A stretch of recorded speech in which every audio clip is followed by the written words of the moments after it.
ഒരു മലയാളി പയ്യൻ വാങ്കഡയിൽ ചെന്ന് മുംബൈന് പന്നി കിട്ടുമെന്ന് പറഞ്ഞാൽ നിങ്ങൾ ആരെങ്കിലും വിശ്വസിക്കും? എന്നാൽ അങ്ങനൊരു ചരിത്രം പിറന്നിരിക്കുന്നു.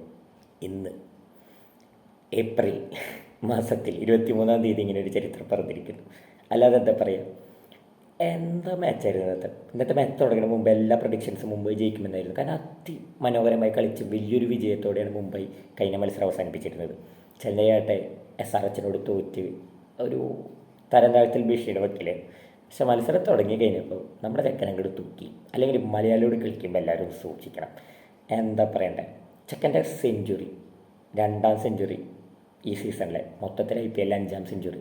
അത് ചെന്നൈക്ക് വേണ്ടി ജസ്റ്റ് 7 മത്സരം നിന്ന് 2 സെഞ്ചുറി നേടിയെന്ന് പറയുമ്പോൾ ആലോചിച്ചാൽ മതി. ചെക്കൻ്റെ ഒരു ഇമ്പാക്റ്റ് യെല്ലോ ജേഴ്സിയിൽ, സഞ്ജു ലവ്സ് യെല്ലോ, പറയാതിരിക്കാൻ വയ്യ. പിന്നെ എതിർ ടീമിൻ്റെ ക്യാപ്റ്റൻ മുംബൈയുടെ ഒരു കാര്യം ഞാൻ തുടക്കത്തിൽ എനിക്ക് പറയണമെന്ന് തോന്നി. ഹാർദിക് പാണ്ഡ്യ 2 ഓവറാണ് ഇന്ന് മുംബൈക്ക് വേണ്ടി പന്തെറിഞ്ഞത്. അത് പവർ പ്ലേയിലാണ്. ആ 2 ഓവറിൽ ഹാർദിക് പാണ്ഡ്യ വിട്ടുകൊടുത്തത് 39 റൺസ്. പക്ഷേ വേറൊരു കാര്യം കൂടി പറയാനുണ്ട്. മൊത്തത്തിൽ മുംബൈ ടീം 6 ഓവർ ബാറ്റ് ചെയ്ത് നേടിയ റൺസ് 29. അവിടെ ഉണ്ട് ഇന്ന് ആരാണ് നന്നായി കളിച്ചതെന്നുള്ളതിൻ്റെ ഏറ്റവും വലിയ ഉദാഹരണം. വേറൊരു കോമഡി കൂടി ഉണ്ട്. മുംബൈ ജയിച്ചു, പക്ഷേ CSKയോടല്ല, സഞ്ജുവിനോട്. സഞ്ജുവിൻ്റെ 101-നെതിരെ മുംബൈ മൊത്തം എല്ലാവരും ചേർന്ന് 103 റൺസ് എടുത്തു.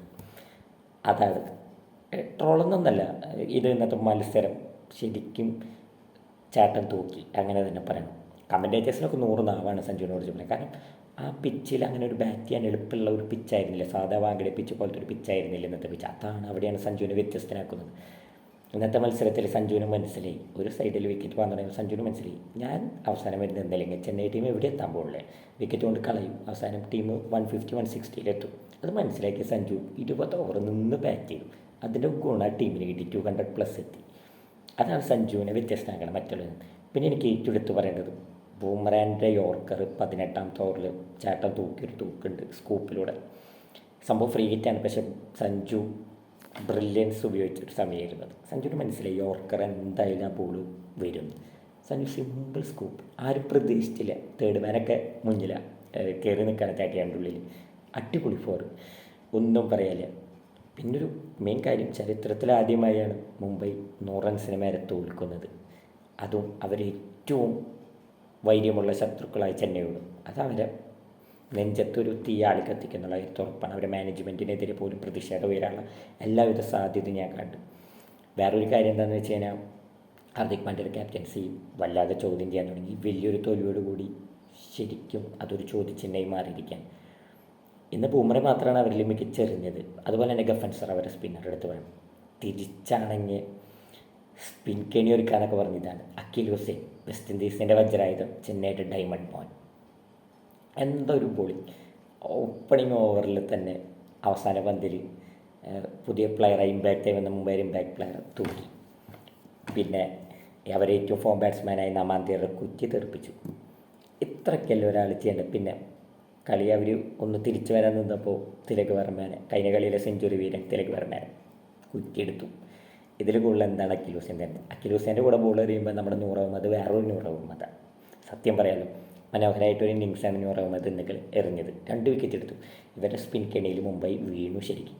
പിന്നെ എടുത്ത് പറയേണ്ടത് മുകേഷ് ചൗധരി, അവരെ ഫോം ബാറ്റ്സ്മാനെ ഡീകോക്കിനെ കുറ്റിയെ തെറിപ്പിച്ച് മുകേഷ് ചൗധരിയുടെ സെക്കൻഡ് ഓവറിലാണ്. സെക്കൻഡ് ഓവറിൽ തൻ്റെ അമ്മ മരിച്ചിട്ടും ടീമിനൊപ്പം ചേർന്ന് ഇന്നത്തെ വിജയത്തിൽ പങ്കാളിത്തം വഹിച്ചാൽ ഇതിലും കൂടുതൽ അമ്മയ്ക്കൊരു ട്രിബ്യൂട്ട് കൊടുക്കാൻ ഇനിയുണ്ടോ മകന്? ഹിഡൻ വരുവൻ. അതുപോലെ എല്ലാ പ്ലേയേഴ്സും പുള്ളിയുടെ അമ്മയ്ക്ക് വേണ്ടി കറുത്ത ബാൻഡാണ് ഞാൻ ഇന്ന് ഇറങ്ങിയത്. ഇതൊക്കെയാണ് ഒരു ടീമിന്, ഒരു പ്ലേയേഴ്സിന് നൽകാൻ പറ്റുന്ന ഒരു കോൺഫിഡൻസ്. എന്താ പറയുക, ഈ വിജയത്തോടുകൂടി ചെന്നൈ 5ാം സ്ഥാനത്തേക്ക് എത്തിയിരിക്കുന്നു. അത് ചെന്നൈനെ സംബന്ധിച്ചൊരു ബൂസ്റ്റാണ്, ടോപ്പ് 4ക്ക് എത്താനുള്ള ഒരു ബൂസ്റ്റ്.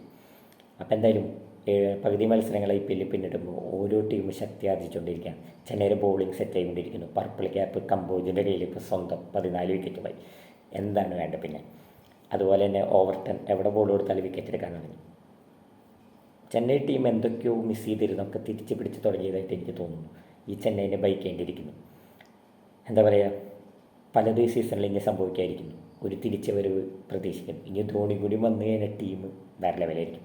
അപ്പോൾ എന്തായാലും മുംബൈ തിരിച്ചു വരട്ടെ എന്നാണ് നമ്മൾ ആശംസിക്കുന്നത്. കാരണം മുംബൈയൊക്കെ തിരിച്ചു വന്നാലാണ് ലീഗിനൊരു പവർ നമുക്ക് കിട്ടുള്ളൂ. ചെന്നൈ ഈ വിജയം തുടരട്ടെ എന്ന് നമുക്ക് ആഗ്രഹിക്കാം. അപ്പോൾ പുതിയൊരു വീഡിയോ വരുന്നവരെ ബൈ.